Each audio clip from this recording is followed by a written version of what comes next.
قل يا عبادي الذين أسرفوا لا تقنطوا من رحمة الله إن الله يغفر ذنوبا جميعا. Mr. President, Excellencies, distinguished delegates, as I stand here today to tell the story of my country, Pakistan, my heart and mind have not been able to leave home. Standing here, I still feel that I am visiting one of the flood-affected areas of Sindh and Balochistan of my country. No words can describe the shock we are living through or how the face of the country lies transformed. I have come to explain firsthand the scale and magnitude of this climate catastrophe that has pushed 1/3 of my country underwater in a superstorm that no one has seen in one's living memory. For 40 days and 40 nights, a biblical flood poured down on us, smashing centuries of weather records, challenging everything we knew about disaster and how to manage it. Even today, huge swaths of the country are still underwater, submerged in an ocean of human suffering. In this ground zero of climate change, 33 million people, including women and children, are now at high risk from health hazards. With 650,000 women giving birth in makeshift tarpaulins. More than 1,500 of my people have been gone from this world in this great flood, including over 400 children. Far more are in peril from disease and malnutrition. As we speak, millions of climate migrants are still looking for dry land to pitch their tents on, with heartbreaking losses to their families, their futures, and their livelihoods gone for long times to come. Early estimates suggest that more than 13,000 kilometers of metal roads have been damaged, over 370 bridges have been swept away, 1 million homes have been destroyed, and another million damaged. More than 1 million farm animals have been killed. 4 million acres of crops have been washed away, stripping the people of their bread basket, and damage of an unimaginable scale. Mr. President, Pakistan has never seen a more stark and devastating example of the impact of global warming. Life in Pakistan has changed forever. I have visited personally and spent time in every corner of my devastated country. People in Pakistan ask, why?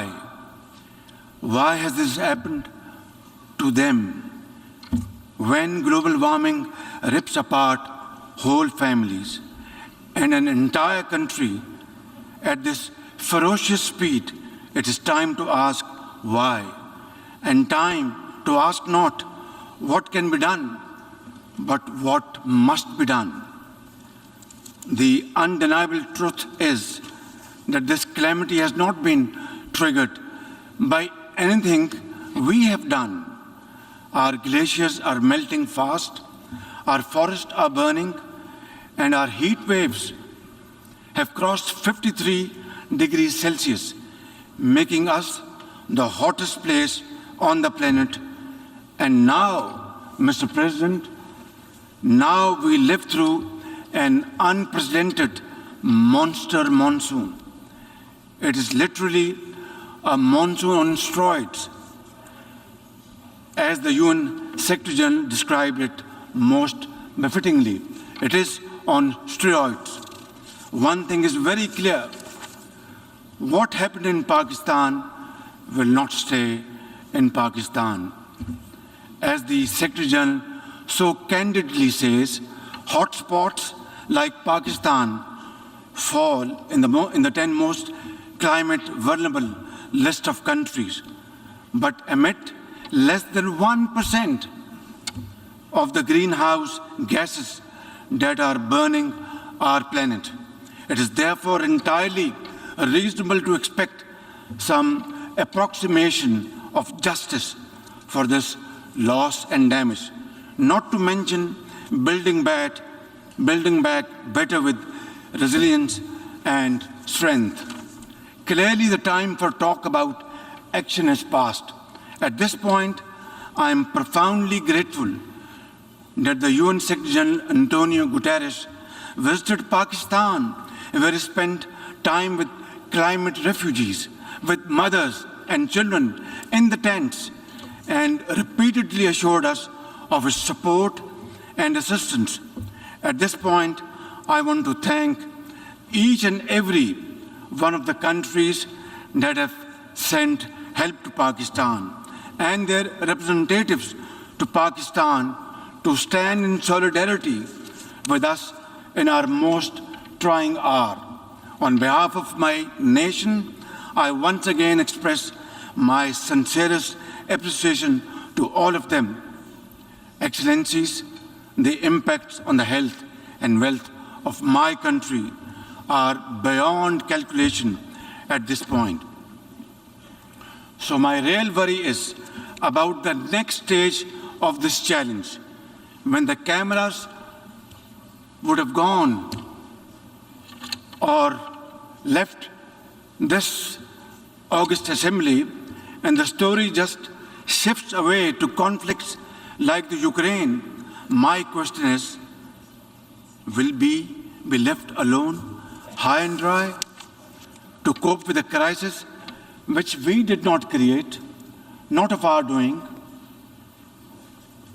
Where from and how to begin with to rehabilitate and reconstruct after the rescue and relief effort, which is still going on for 12 long weeks? For many of the lives we have saved, the future is dimmed by new fragility, lost homes, decimated livelihoods, deluged croplands, permanent food insecurity, and exposure to uncertain futures.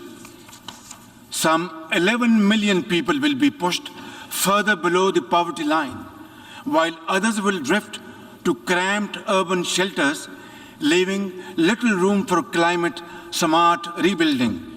Mr. President, for now, we have mobilized all available resources at our domain, squeezing resources from left and right towards the national relief effort, and repurposed all budget priorities, including development funds, to the rescue and first-order needs of millions, cash transfers to the most affected 4 million women, heads of household, had begun weeks ago via our Social Security program, the Benazir Income Support Program. It has been established in the name of former late Prime Minister Benazir Bhutto, and her son is our foreign minister today. 70 billion rupees, or almost $300 million from our own pocket, we are spending on this program. But at this point, the gap between our urgent needs and available resources is increasing by the day and amplified by the sheer unprecedented scale of this disaster. Our manpower and resources are totally overwhelmed and overstretched. The question to raise here is quite simple. Why are my people paying the price of such high global warming through no fault of ours. We have no contribution in this. Nature has unleashed her fury on Pakistan without looking at our carbon footprint, which is next to nothing. Our actions did not contribute to this. The dual cost of global inaction and climate injustice are having a crippling effect on both our treasury and our people, right here, right now, over there. Mr. President, this is going to be a long haul, and under these most trying circumstances, hope is the best enemy of darkness. And Pakistanis are known to be exceptionally resilient people. For my part, I'm fully committed, fully geared to fighting this battle for our survival in the tents, in the trenches with my people until we have rebuilt Pakistan to face the growing challenges of this century. It is high time we took a pause from the preoccupations of the 20th century to return to the challenges of the 21st century. The entire definition of national security to fight wars over. Nature will be fighting back, and for that, humanity is no match at all. Mr. President, Pakistan's urgent priority right now is to ensure a rapid economic growth and lift millions out of poverty and hunger. To enable any such policy momentum, Pakistan needs a stable external environment. We look for peace with all our neighbors, including India. Sustainable peace and stability in South Asia, however, remains contingent upon a just and lasting solution of the Jammu and Kashmir dispute. At the heart of this long-standing dispute lies the denial of the inalienable right of the Kashmiri people to self-determination.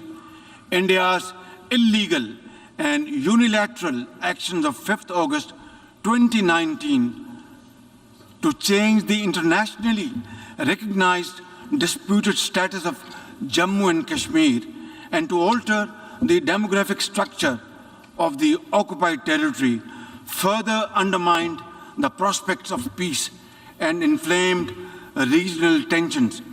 India's ruthless campaign of repression against Kashmiris has continued to grow in scale and intensity. In pursuit of this heinous goal, New Delhi has ramped up its military deployments in occupied Jammu and Kashmir to 900,000 troops, thus making it the most militarized zone in the world. The serial brutalization of Kashmiris takes many forms: extrajudicial killings, incarceration, custodial torture and death, indiscriminate use of force, deliberate targeting of Kashmiri youth with pellet guns, and collective punishments imposed on entire communities. In a classic settler colonial project, India is seeking to turn the Muslim-majority Jammu and Kashmir into a Hindu territory through illegal demographic changes. Millions of fake domicile certificates have been issued to non-Kashmiris. Kashmiri land and properties are being seized. Electoral districts have been gerrymandered, and over 2.5 million non-Kashmiri illegal voters fraudulently registered. All this is in blatant violation of Security Council's resolutions and international law, particularly the 4th Geneva Convention. For our part, the Pakistani people have always stood by our Kashmiri brothers and sisters in complete solidarity and will continue to do so, no matter what, until their right to self-determination is fully realized in accordance with the relevant UN Security Council resolutions. I assure the World Forum and this august platform that we in Pakistan remain consistent in our commitment to peace in South Asia. India must take credible steps to create enabling environment for constructive engagement. We are neighbors and we are there forever. The choice is ours, whether we live in peace or keep on fighting with each other. We have had 3 wars from 1947 onwards, and as a consequence, only miseries, poverty, unemployment increase on both sides. It's now up to us to resolve our differences, our problems, our issues, like peaceful neighbors through peaceful negotiations and discussions, and save our scarce resources for promoting education and health and employment to millions of people, young boys and girls on both sides of the divide, and not waste our resources in buying more ammunition and trying to promote tension in this area. I think it's high time that India understands this message loud and clear, that both countries are armed to the teeth. War is not an option. It is not an option. It is not an option. Only peaceful dialogue can resolve these issues so that the world become more peaceful in times to come. Mr. President, Afghanistan today presents a unique challenge.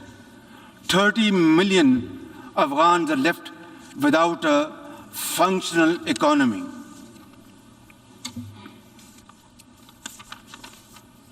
And banking system that allows ordinary Afghans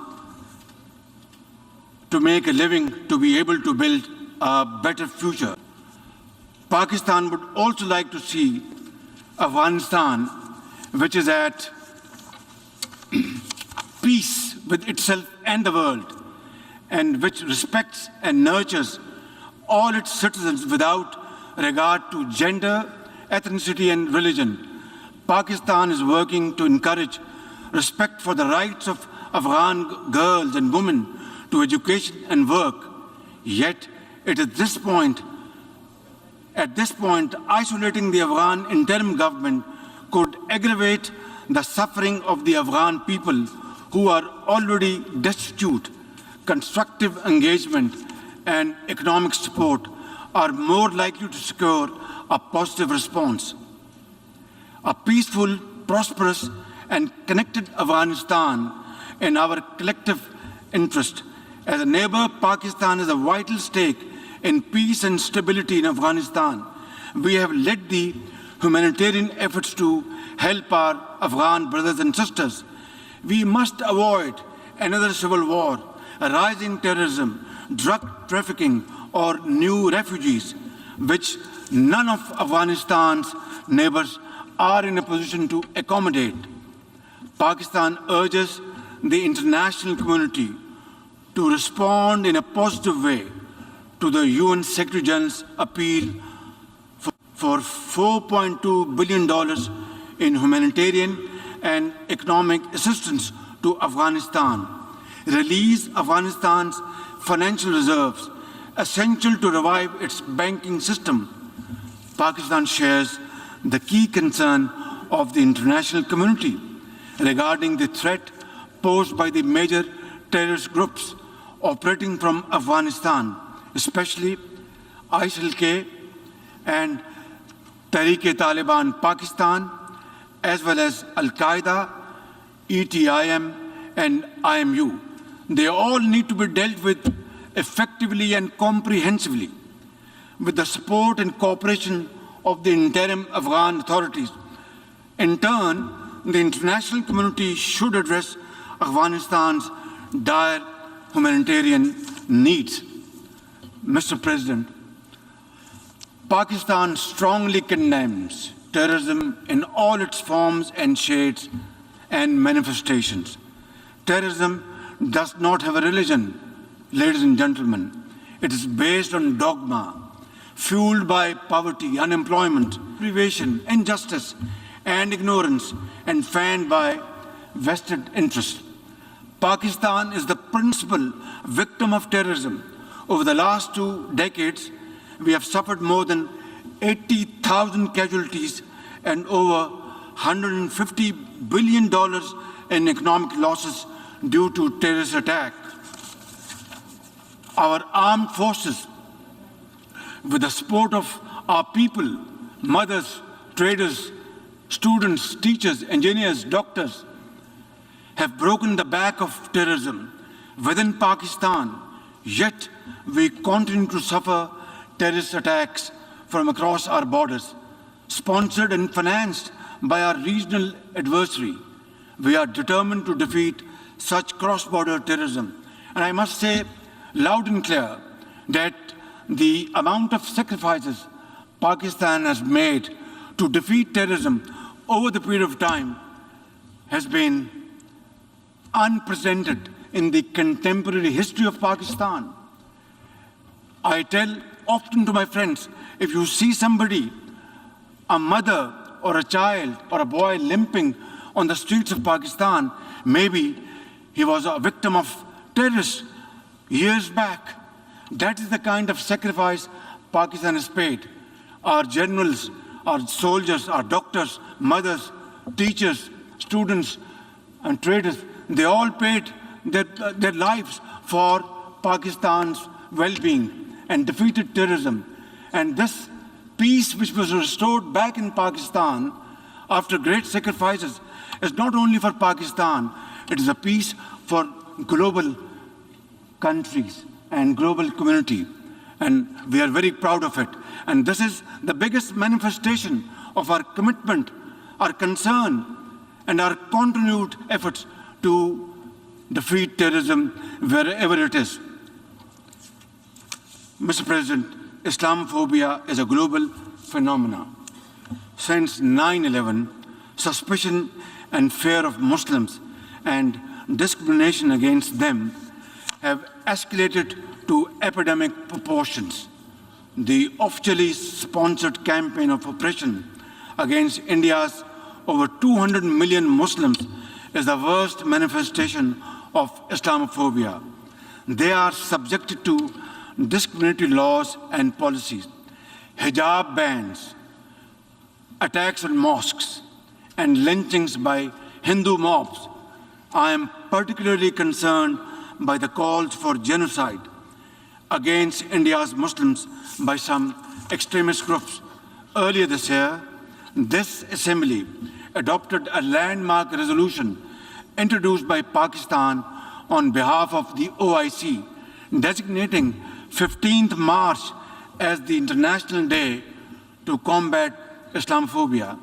It's my sincere and ardent hope that this should lead to concrete measures by the UN and member states to combat Islamophobia and promote interfaith harmony.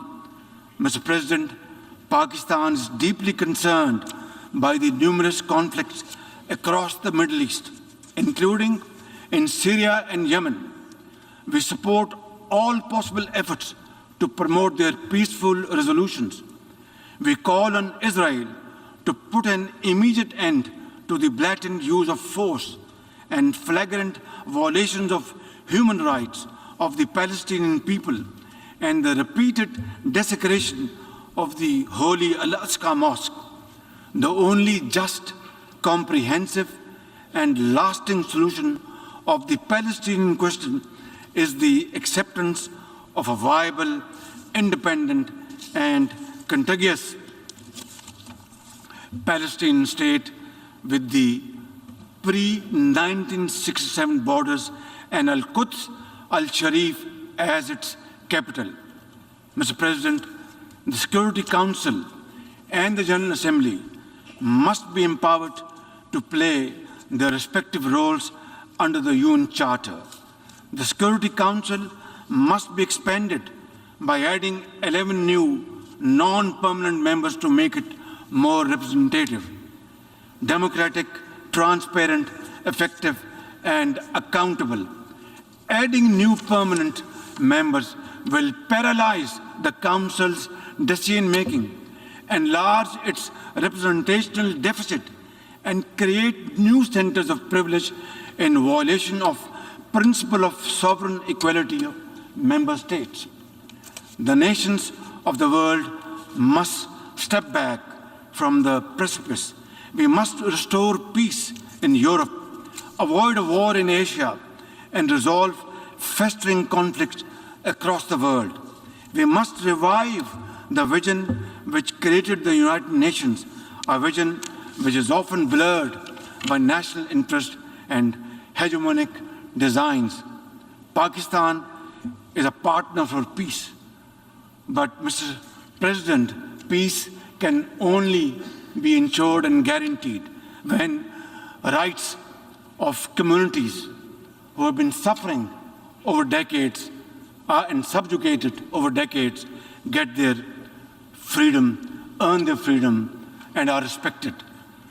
In this behalf, before I conclude, Mr. President, I would once again repeat at the cost of repetition that we want to have peace with India, but long-lasting, enduring peace can only be ensured and guaranteed through a just and fair solution of Kashmir, providing rights to the people of Kashmir under UN Charter, according to Security Council resolutions, the right of self-determination, and I will be most forthcoming to sit down then and talk to our Indian counterparts to pave the way forward for future so that our generations do not suffer, so that we spend our resources on mitigating miseries,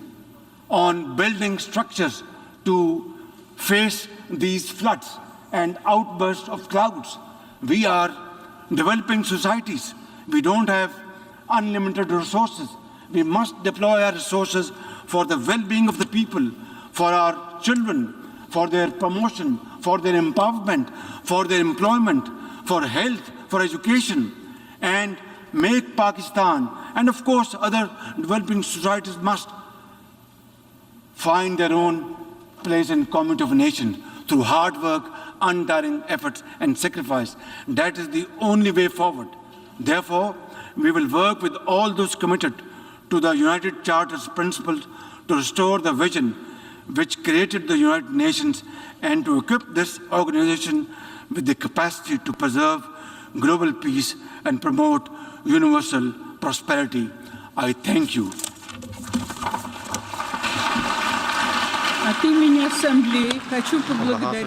वज़ीर-ए-आज़म पाकिस्तान मियां मोहम्मद शहबाज शरीफ अक़वाम मुत्तहिदा general assembly इजलास से खिताब कर रहे थे।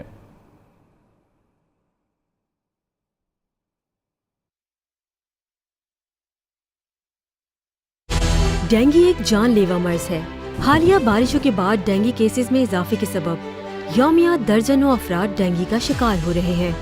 इस सिलसिले में हुकूमत सिंध हंगामी बुनियादों पर इंसदाद डेंगू मुहिम का आगाज कर चुकी है। मच्छर मार स्प्रे से लेकर हॉस्पिटल्स में स्पेशल डेंगू वार्ड्स के कयाम तक सिंध हुकूमत इस खतरनाक मर्ज के खात्मे के लिए कोशा है। आप भी इर्द गिर्द के माहौल को साफ रखें। मच्छर के काटने से बचने के लिए कोई या मैट इस्तेमाल करें या फिर लोशन लगाएं। खिड़कियों और दरवाजों पर जालियां लगवाएं। पूरी आस्तीन पहने। पानी की टैंकी बंद रखें। बाल्टी, ड्रम, पौधों और गमलों के नीचे रखे हुए बर्तन में पानी जमा ना होने दें। बुखार या डेंगू की अलामात जाहिर होने की सूरत में फौरन डॉक्टर को दिखाएं। याद रखें, डेंगू से बचाव सिर्फ एहतियात से मुमकिन है, लिहाजा अपनी जिम्मेदारी पूरी करें और इस जानलेवा मर्ज से निजात पाएं। महकमा सेहत, हुकूमत सिंध। सुपर कार्ड मैक्स लाया 50 रुपए की बड़ी बचत। इस महंगाई में सुपर कार्ड मैक्स अब सिर्फ 749 में। तो अभी *629# डायल करें और enjoy unlimited Facebook and WhatsApp के साथ लगातार कॉल्स, ताकि आप रहें महीने भर की बेफिक्री से हर वक्त कनेक्टेड। क्योंकि पाकिस्तानी नेटवर्क यूफोन 4G के लिए सब कुछ तुम ही तो हो। आए दें हमारा साथ और ठान लें इलाज से बेहतर रहेगी मुकम्मल एहतियात। और घर बैठे मुकम्मल हिफाजत के लिए हमारा मशवरा मोर्टिन स्प्रे। डेंगू के